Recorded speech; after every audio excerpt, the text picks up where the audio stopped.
Assalamualaikum warahmatullahi wabarakatuh.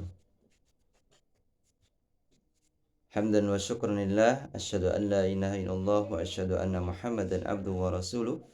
La nabiyya ba'da. Allahumma salli ala sayyidina Muhammad wa ala ali sayyidina Muhammad. Bapak Ibu sekalian, bersyukur pada Allah Subhanahu wa taala kita masih diberikan kesempatan bisa bernapas dan beraktivitas di bulan suci Ramadan, di bulan yang penuh berkah dan ampunan oleh Allah Subhanahu wa taala. Semoga kita diberikan kekuatan senantiasa melakukan ibadah-ibadah terbaik kepada Allah Subhanahu wa taala.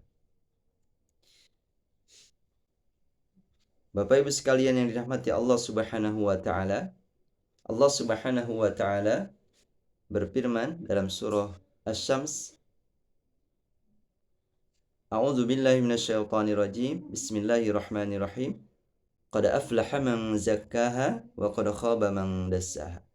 Sungguh bahagia orang-orang yang membersihkan dirinya dan sungguh rugi orang-orang yang mengotori dirinya.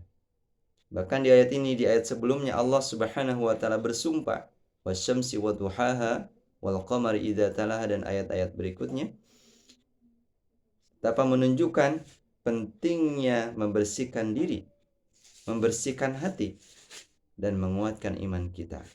Apalagi sekarang di bulan suci Ramadan. Ada beberapa sarana ibadah membersihkan hati, menguatkan iman. Yang pertama, membaca Al-Quran dan mentadaburi Al-Quranul Karim.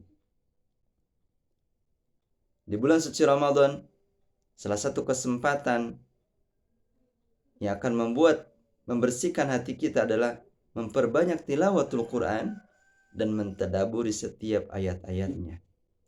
Karena bacaan Al-Quran yang tidak ditadaburi akan menjadi ruh dan kekuatan bagi kita melakukan berbagai ketaatan-ketaatan berikutnya, baik ketaatan individu ataupun ketaatan yang sifatnya sosial kepada makhluk-makhluk Allah Subhanahu wa taala. Yang kedua, melakukan salat qiyam. Man qama Ramadan imanan wa ihtisaban ghufira lahu ma taqaddama min dzambi. Barang siapa yang melakukan qiyam Ramadan, maka akan diampuni dosa-dosanya atas dasar iman dan ikhlas karena Allah Subhanahu wa taala.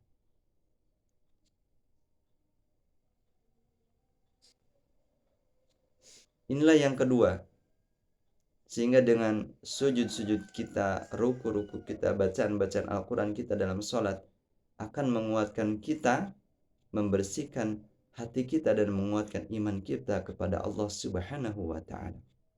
Dengan ruku-ruku yang panjang, sujud-sujud yang panjang, doa-doa terbaik, kalimat-kalimat pujian kepada Allah Subhanahu wa taala, semakin banyak kita melakukan rangkaian ubudiyah salat kepada Allah, maka diangkat derajatnya dan salah satu sarana membersihkan hati.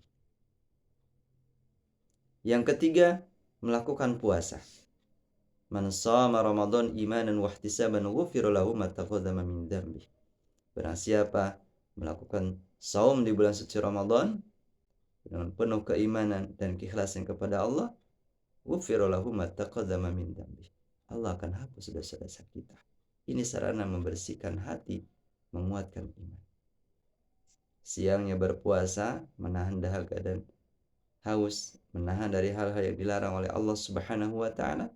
Malamnya diisi dengan berbagai kegiatan-kegiatan ubudiyah kepada Allah Subhanahu wa taala. Itulah salah satu di antara sarana yang akan membersihkan hati kita. Dengan puasa bukan hanya berpahala di hadapan Allah, tapi dengan puasa juga bisa menahan dorongan-dorongan hawa nafsu untuk melakukan hal-hal yang dilarang oleh Allah Subhanahu wa taala. Maka bersyukurlah kita sampai di bulan suci Ramadan kali ini. Yang keempat, memperbanyak istighfar, memohon ampun kepada Allah Subhanahu wa taala atas dosa-dosa kita. Terutama memohon ampun di waktu fajar, yang disebut dengan kata lain adalah ashar, wabil asharihum yastaghfirun. Mereka melakukan istighfar, mohon ampun kepada Allah di waktu-waktu fajar, di waktu-waktu mustajab. Mungkin istighfar kita sudah tidak cukup lagi 100, seharusnya kita sudah membaca istighfar 1000 kali di waktu-waktu fajar khususnya.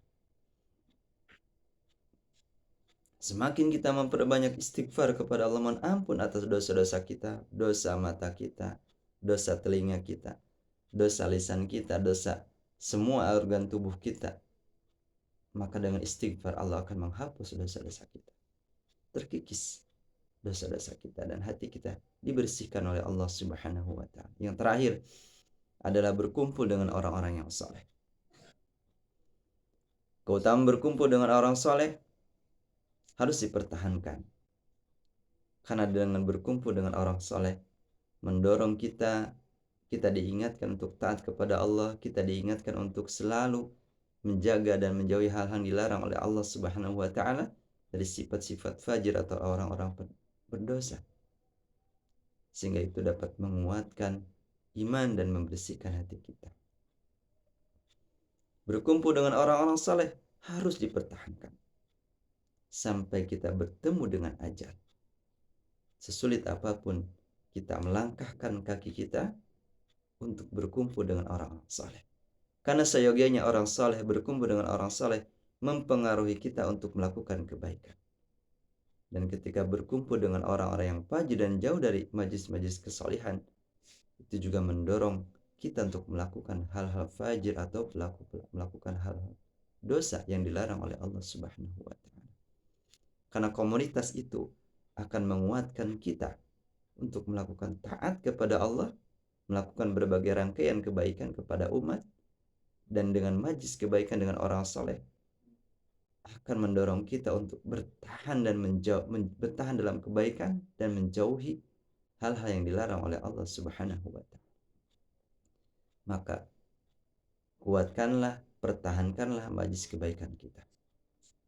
Sesulit apapun tantangan untuk melakukan majlis bersama orang-orang yang saleh. Bapak Ibu sekalian, sehingga dengan kita melakukan ibadah, membersihkan hati dan menguatkan iman, sehingga kita dijauhkan dari sifat-sifat buruk, ujub, iri, dengki, hasad, karena hati kita dibingkai dengan membersihkan hati dengan melakukan berbagai rangkaian ibadah kepada Allah Subhanahu wa Ta'ala. Karena penyakit itu membahayakan,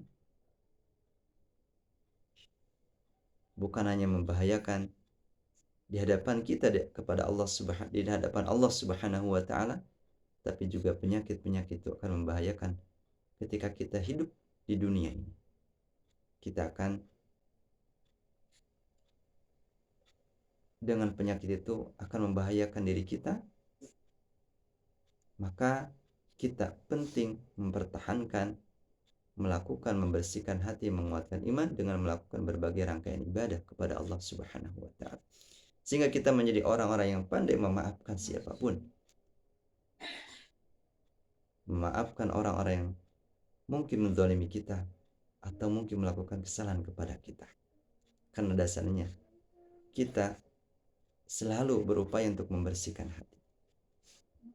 Semoga Allah Subhanahu wa Ta'ala menguatkan kita untuk senantiasa membersihkan hati dan menguatkan iman, sehingga jiwa-jiwa yang menjadi jiwa-jiwa yang kokoh kuat dalam keimanan kepada Allah Subhanahu wa Ta'ala, dan menjadi orang-orang yang menang secara batin dan menang secara di dunia dan menang di akhirat. Hasbunallah ni'mal wakil ni'mal maula wa ni'man nasir. Wassalamualaikum warahmatullahi wabarakatuh.